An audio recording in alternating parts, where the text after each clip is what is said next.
So you guys were one. I'm hearing a lot of you guys just want a theme song short. So here we go. This girl reviews movies, games, and books. Sometimes she plays them. So does that, and when she does it with the cat, does that make her crazy? Does that make her crazy? Probably. So, it's shorter. Here you go.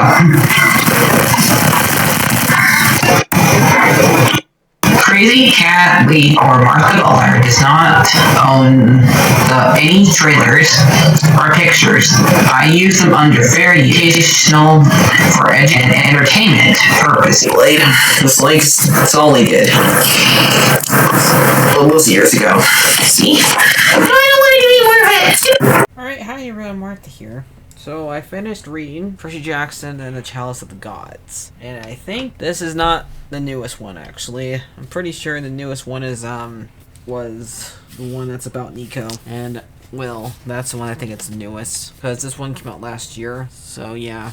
But this one's alright. I mean, it's not about a life-threatening, it's not a world-threatening thing. So it's kind of, not as serious as what Percy has worked on before. But in this, and it's nice to see after all these times where we had all these other characters being narrators on stuff. I think the last time I read one of these books that had Percy narrating was the second series. But it's been a while since we had just Percy narrating. Even in the second series, he had help from all the other characters. But this one, it's just him narrating. Again, it's just like the first series. Over again, because it's Annabeth, Grover, and Percy off on having their adventures again. But this time around, it's not something that's world threatening, like I said. It's about Percy getting like acceptance letters for he can go to college, because Zeus is still a jerk. No matter how long it's been, he's still a jerk because he wants Percy to prove that he still exists, even though he did the same thing that Poseidon did in having a kid. Well, technically he had two kids because he had Jason and Italia too. I mean, Poseidon's the only one that only had one kid, while Hades is actually worse because he had 3 kids, right? But this book was fine. It was nice to learn about characters I did not know about. Like, I did not know about Gary. I mean, I did know about Iris. I think I knew about Heebie-Jeebies. I did know about Ganymede in this already. Because how much of, I already did on my own of research. When I looked through a lot of Greek mythology stuff. But I never heard of, the Gary, the god of old age. So, at least one of these gods I have never heard of that they brought up in here. Let's get talking about who Ganymede is for all you people who are not Greek god nerds like me. So even though I'm not, and the surprising thing is I'm not Greek. Yeah, I love Greek mythology. So yeah, just wanted to point that out. So Ganymede is about a kid who was immortal, and Zeus for some reason found him hot and he wanted to keep him that way in the same age, so he kidnaps him as a teenager in the form of an eagle and makes him immortal and makes him pour his cup all the time. So I always think of him as the god of eternal youth, since he is eternally youth. It would, and then we like at night, since I already cut. So he thinks that his chalice got stolen in this. In order for Percy to go to college, he has to get 3 acceptance letters in order to go, and he can't get one from Poseidon. The god has to come to him for help. He can't go to them for help. So Ganymede lost the Chalice of the Gods, which helps gods stay immortal. And if you drink it, you become immortal. It's kind of like Greek mythology's version of what's that one in Last Crusade? Kind of reminds me of the Golden Grail, Holy Grail. That's what it reminds me of, since they're both cups, and they both have to do with like coming the immortal, basically. So that's what it kind of reminds me of. So Ganymede thinks that Iris or Hebe took it because both those goddesses poured the cup before him. Iris is the goddess of the rainbow, and we also and Hebe is also, I guess, is another god. I guess God has to do with youth, because she never wants to be old. And when Percy goes there, he goes back to being like 8 as punishment for accusing her of taking the chalice. So she has to go and get and that Beth comes up with the idea to go and get a chick, because Hebe has to be the youngest thing in the room, so being younger than a chick means that she's like only over a few days, like a month old probably. And we do get Poseidon in this book a couple times. I think twice, maybe 3. Poseidon talks to Percy in person in the beginning of the book about explaining about the whole entire thing, and Percy has a water nymph as his counselor and explains it to him. Then at the end of the book, we have Poseidon call the secretary to let him know that he'll be late. So it's pretty funny, and we get Iris explains to Percy that Gary may have it, and I guess we get like a hint of maybe one of Hercules, since this book still calls him Hercules, even though they use most of the other Greek names. Rarely they ever use his Greek name in a lot of stuff, but they always use his Roman name because it's one that most people know. That he wrestled with Gary, and now Percy has to do the same thing in order to get the chalice back, and the way he wins is by hugging him.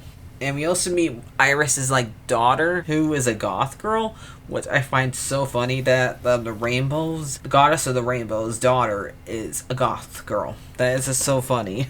So they had to return the chalice to Ganymede by going up to Mount Olympus, and Annabeth allows Percy to wear her Yankees baseball cap, which makes him his head itch. And Grover distracts the guard, who makes sure stop so Percy can sneak on there and give it to Ganymede, because there is we first think they're gonna have a way of celebrating Athena's day or something like that, but we find out it's actually Rita has come to visit the gods. If you don't remember who Rita is, she is Zeus's mom, so she's a Titan. She's the one that made sure that Kronos didn't eat Zeus, because she just gave Kronos a rock. So in case you guys forgot. And there was a line up there. There's a cloud nymph who is helping out Percy here in a way she gets rewarded if she meets Annabeth, and he goes under there, and only one who sees Percy while he's up there, because we have Athena, Rita, Hera, Zeus, and Hermes up there. And Hera sees him, but she does not say anything. And Zeus is telling the story about when he's little, and nobody cares. Nobody cares of you being little, Zeus. Nobody's paying attention. He's telling the story about a llama, and everybody's saying please stop, Zeus, we get it. After we get Ganymede over to there and give him the chalice, he gives Percy a blank piece of paper. Kind of reminds me, if you guys seen Kung Fu Panda, the paper is blank just like that is. So but unlike that one, you have to tell it what it says, what's what Percy has to do in order to make it says what it says, and then at the very end it would decide from Ganymede. I did how Percy did defeat Gary's by thinking about him growing old with Annabeth, and seeing Grover as an old satyr, and during when Percy is wrestling with literally old age, Grover was crying. It was sad, but how Percy lets both of them know that lets both him and Annabeth know that he was imagining all three of them old. So I did like that part.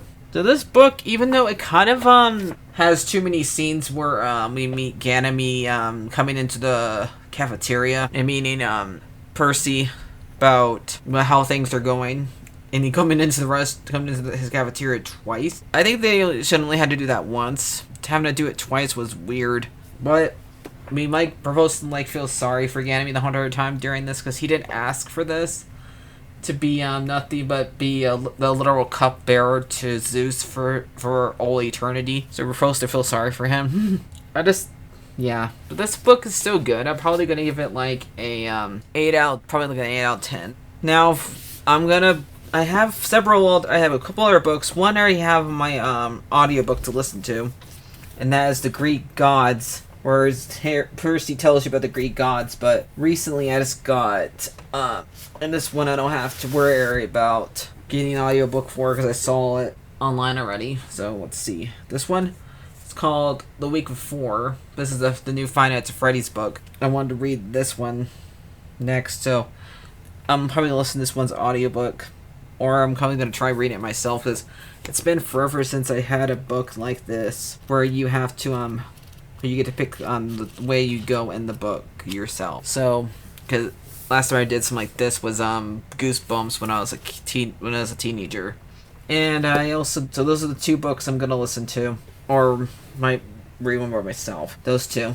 and there's other books I have here, but I already have one already in line to listen to next, and those ones are we got Camp Jupiter Classified, and we got Demigod's Files, and we got Brooklyn House, Magician Mansion, and we got Daughters of the Deep. And I also wanted to listen to Wicked before that one hits theaters. So I'll see you guys. Let me read the last page for you guys before I forget. My mom gets it.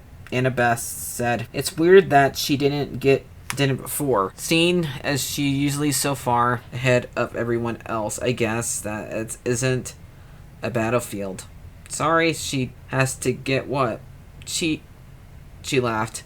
"How serious I am about you, Siri brain." My chest tendered, but I wasn't as pleased, feeling more like a shrug, warmly sweater bending over warmed around me. "So you think she helped me for your sake?" As I said, I realized that it made a lot of sense, at least more sense than Annabeth and Athena helping me for the other reason.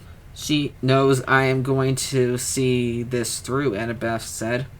"I'm going to make sure that both of us get to the childhood and have a chance of settling down. I hopefully about having a lot of fun while I'm in college." "You have me at fun," I said. "Actually, I have me at the whole thing." I told her I thought about this a while when I wrestled with Garathena, how I decided to hug through while I wrestled decided to hug it out with old age because the future has us in the. If we have any future, we have to have it in it was a future. I wanted to live through it. "Oh my gods!" Annabeth brushed away a tear. "You know something? You can be so sweet. Only sometimes. Let's focus. We shall have 2 more letters of recognition to get before winner's breaks. That means 2 more requests from gods. Easy questing. You mean easy you mean picking. No, I'm pretty sure I mean questing. We'll make it right. I mean, it's even your mom is on our side.